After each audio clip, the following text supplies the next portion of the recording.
네, 복음서에 나타난 예수님의 비유 18가지. 오늘 그 8번째 빚진 자의 비유에 대해서 한번 살펴보는 시간을 갖도록 하겠습니다. 김종호 교수의 이지 바이블인데요.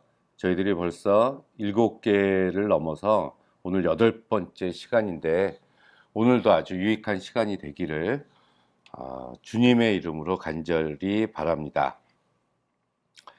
누가복음 7장에 나오는 이 비유는 어떤 한 여인에 대한 비유인데 예수께서 그 여인을 향해서 500데나리온과 50데나리온을 가지고 비교해서 어떤 사람이 더 많이 빚을 졌고 그걸로 인해서 어떤 사람이 더 예수님을 사랑하겠느냐라고 말씀해 주신 그러한 비유입니다. 이 누가복음 7장에는 그 앞에 이방인 백부장이었던 그 백부장의 하인이 병이 들어서 예수께서 그 병을 고쳐주시는 사건이 앞에 나오고요. 그리고 바로 이어서 그 나인성 과부의 아들이 죽었을 때 그 장례 현장에서 예수께서 그 아들을 살려주시는 장면이 나옵니다. 그리고 침례 요한에 대한 이야기가 조금 언급되고 난 다음에 오늘의 이 비유가 그 다음에 위치해 있는 것을 우리들이 알 수가 있어요. 그렇다면 이 누가복음 7장은 이방인의 하인이라는 것, 그도 역시 이제 이방인으로 보여지고요. 그리고 과부였다는 것, 그리고 죄인인 한 여자에 대해서 예수께서 긍휼을 베풀어 주시고 그들에게 아주 강력한 어떤 메시지를 주시는 그러한 장면들이 누가복음 7장에 나와 있는 것을 우리는 발견을 할 수가 있습니다.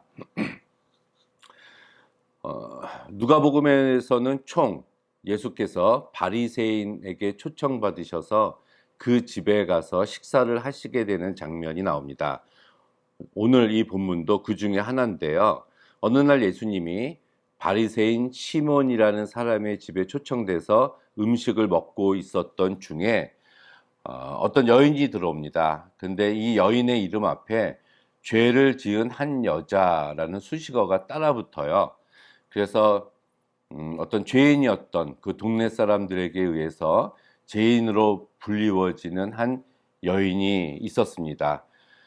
예수께서 식사하시는 도중에 그 여인이 들어와서 눈물을 흘리면서 예수님의 발을 적시고 자기 머리털로 씻고 또 예수님의 발에 입 맞추고 그 발 위에 예수님께 향유를 부어드린 그러한 사건이 벌어지게 됩니다. 그런데 요 일이 일어나기 바로 직전에 그 요한의 침례를 통해서 아마도 이 여인은 침례를 받고 죄를 고백했었던 것 같아요. 그리고 나서 그 죄사함의 초점이 예수 그리스도에게 있다는 것을 이 여인이 알았기 때문에 그 감사를 표현하기 위해서 아마도 주변에 이런 어려운 상황이 있었음에도 불구하고 예수님을 찾아서 그 백부장의 집에 온 것으로 보여집니다. 그런데 그때 그 집의 주인이었던 바리새인 시몬은 이 여인의 행동을 굉장히 불쾌하게 생각했고 더 마음에 들어하지 않았던 것은 예수께서 이 여인이 하고 있었던 행동들을 막지 않으시고 금지하지 않으시고 용인하시고 있었던 사실에 대해서 굉장히 불쾌해했고 의문을 가지게 됐습니다. 이 바리새인 시몬이 생각하기에 적어도 선지자라면 구약의 율법에 의하면 부정한 여인은 절대로 가까이 할 수가 없었기 때문에 접촉하면 안 되었음에도 불구하고 이 여인이 예수님의 발에 눈물을 흘리고 머리털로 씻고 향유를 붓고 입 맞추고 있는 이 접촉이 된 상황 아닙니까? 그럼에도 불구하고 예수께서 가만히 계시는 것이 납득할 수가 없었어요. 이 바리새인은 그 바리새인의 그런 심정을 꿰뚫어 보신 예수께서 바로 이 비유를 시작하신 것입니다.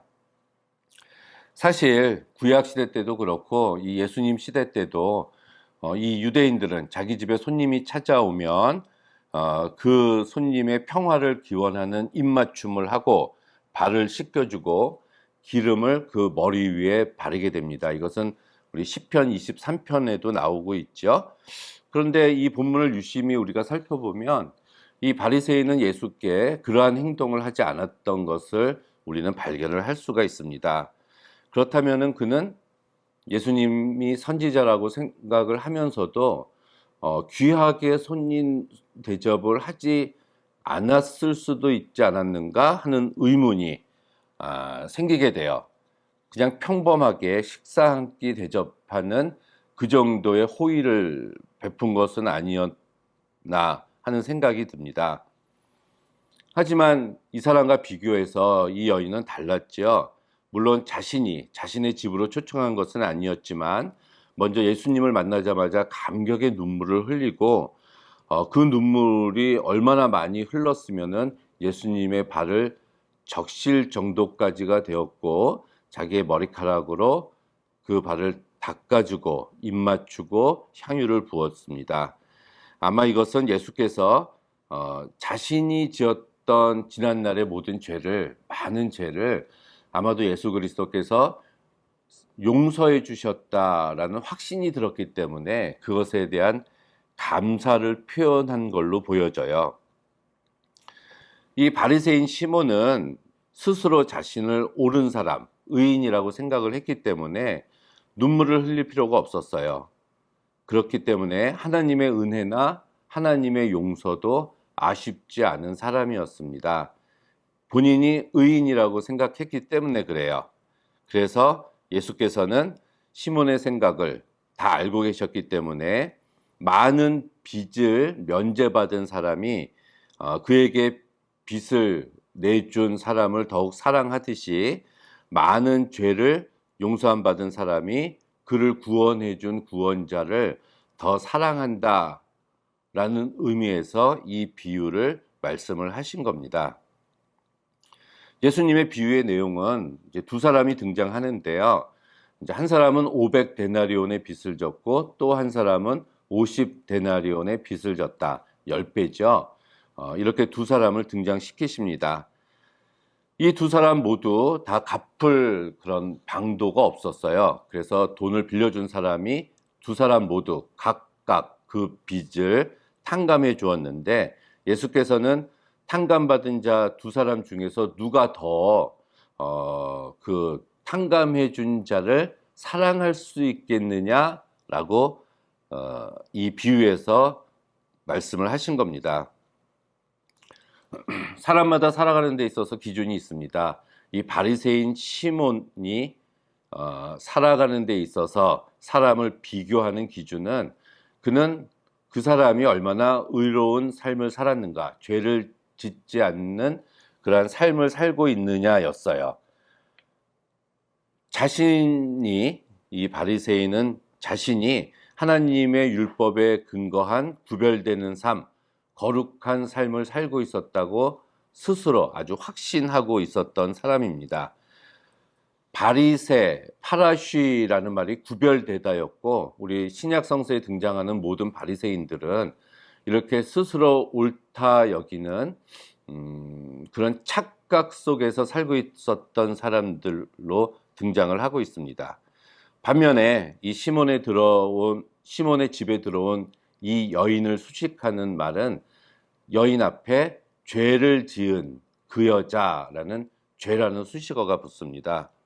그 동네에 죄를 지은 한 여자가 있었다 하면서 그를 그냥 여자가 아니라 죄를 지은 한 여자 이렇게 이야기를 해요. 시몬의 이름 앞에는 바리새인 시몬 이렇게 구별된 사람들이라는 아주 좋은 수식어가 따라 붙은 것에 반해서 이 여자의 이름 앞에는 죄를 지은이라는 아주 안 좋은 수식어가 따라 붙었다는 것이죠. 그렇다면 한 사람은 아주 거룩한 삶을 살고 있었다는 것이고 한 사람은 죄를 지은 삶을 살고 있었다는 말이 되네요. 이처럼 이 바리새인 시몬은 사람들을 평가하고 사람들을 서로 비교함에 있어서 누가 의로운 삶을 살고 있었는가 그의 삶이나 행동이 의로운가 아니면 죄로 가득한 삶을 살고 있었는가라는 것을 기준으로 삼았다는 얘기입니다. 이게 시몬이 삼고 있었던 기준이에요. 다른 사람들을 판단하는 가치의 척도가 됐습니다. 그러나 이 예수님은 이 바리새인 시몬과 같이 사람들을 비교하는 그런 기준을 말씀하지 않으셨어요. 누가 의로운 행동을 더 많이 했고 누가 죄를 더 많이 지었느냐라는 것을 비교하기보다는 이 비유의 마지막에 나오는 예수님의 말씀, 누가 더 예수님을 사랑했느냐, 누가 더 예수님을 사랑하느냐, 하나님을 사랑하느냐, 바로 이것을 예수께서는 기준으로 삼으셨다는 얘기입니다. 시몬이 예수님을 향해서 행했던 최대한 사랑의 표현은 자기 집에 초대해서 식사를 대접하는 것이었어요. 그런데 우리가 계속 살펴봤지만 죄를 지은 그 여인이 예수님을 향해서 했었던 그 사랑의 표현은 눈물로 예수님의 발을 적신다는 것, 정말 감격해서 회개의 마음속 깊은 곳에서 우러나오는 그런 눈물을 흘린 것으로 알 수가 있죠.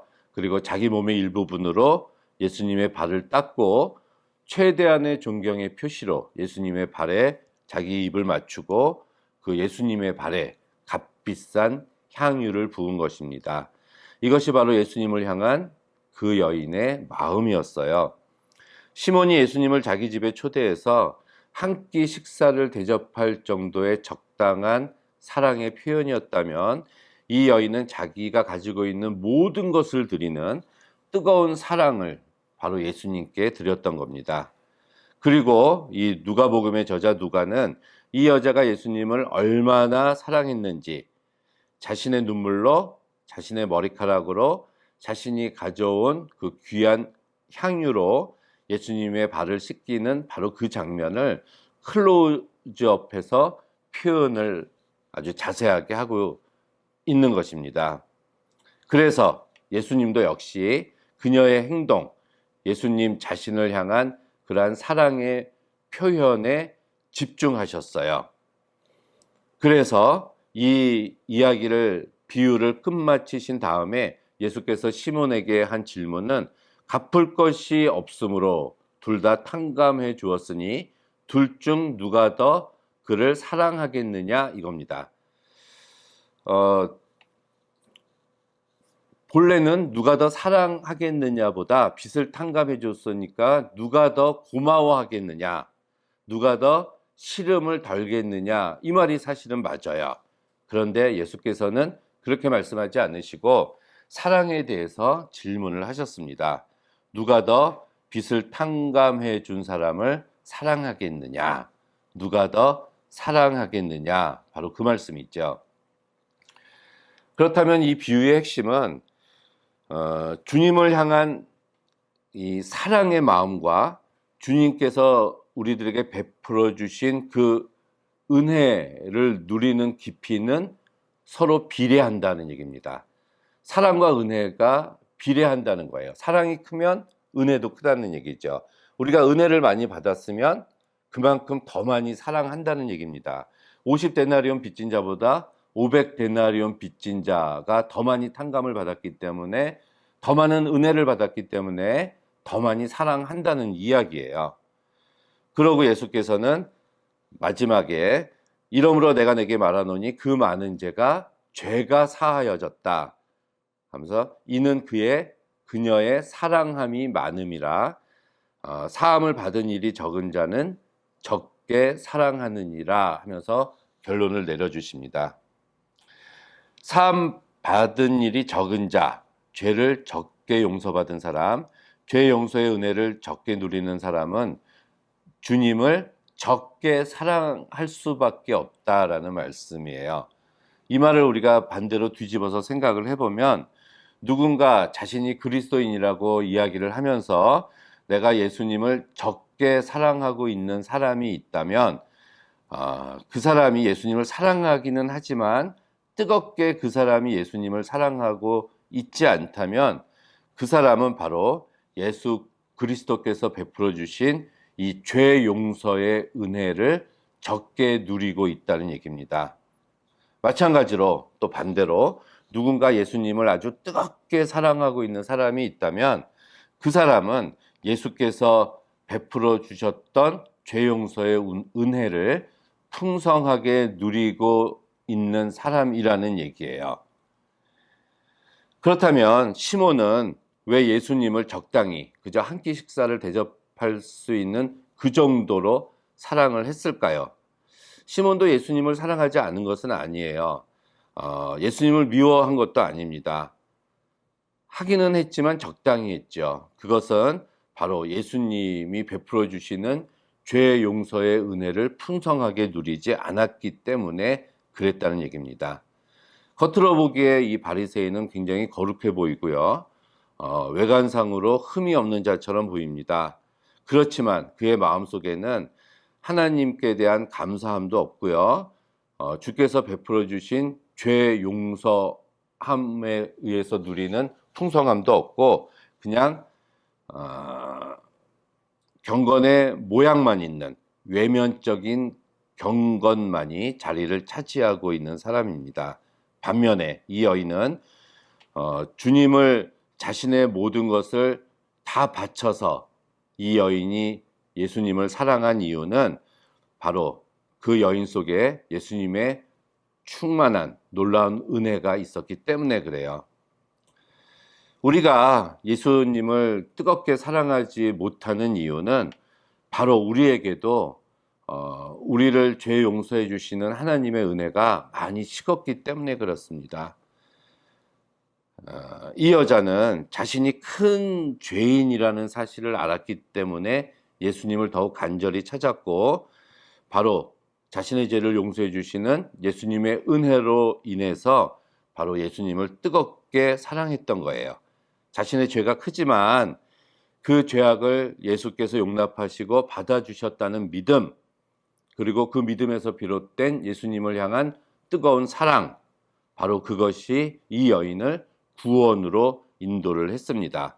그래서 예수께서도 내가 죄사함을 받았다, 내 믿음이 너를 구원했다, 평안히 가라 라고 최종적으로 말씀을 하신 것입니다. 여러분, 죄를 많이 졌다고 생각하십니까? 본인이 굉장히 죄인이라고 생각을 하십니까? 그렇다면은 그 죄를 용서해 주시는 예수님의 그 크신 은혜를 누리고 있는 거예요.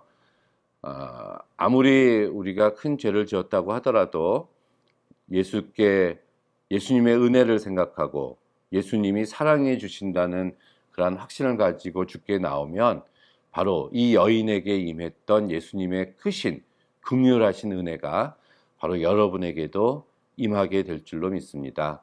우리는 500데나리온의 죄를 지었다고 하더라도 예수 앞에만 나가면 모든 것이 탕감받는다는 사실을 기억하고 이 여인과 같이 아주 지고지순한 사랑으로 주님께 나가는 여러분이 되시기를 간절히 바랍니다.